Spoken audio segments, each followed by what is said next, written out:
જૂનાગઢ જિલ્લાના પ્રભારી મંત્રી ડોક્ટર પ્રદ્યુમન વાજાના હસ્તે કેશોદ તાલુકા નગરપાલિકાના સરકારના 15મા નાણાં પંચ 2022-23ની ગ્રાન્ટમાંથી વોર્ડ નંબર 2માં હિન્દુ સ્મશાન ખાતે ઇલેક્ટ્રિક ભઠ્ઠીના ₹42 લાખ કામનું લોકાર્પણ કરવામાં આવ્યું છે.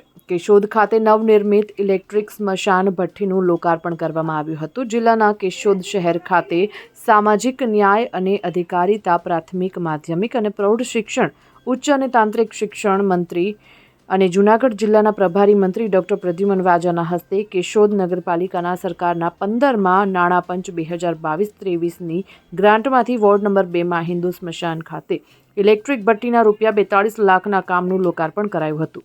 આ પ્રસંગે જિલ્લા પંચાયત પ્રમુખ હરેશભાઈ ઠુમ્મર, ધારાસભ્ય દેવાભાઈ માલમ, સાવજ ડેરીના ચેરમેન દિનેશભાઈ ખટારિયા, શહેર ભાજપ પૂર્વ પ્રમુખ પ્રવીણભાઈ ભાલાળા, કેશોદ નગરપાલિકા પ્રમુખ મેહુલભાઈ ગોંડલિયા સહિતના આગેવાનો ઉપસ્થિત રહ્યા હતા.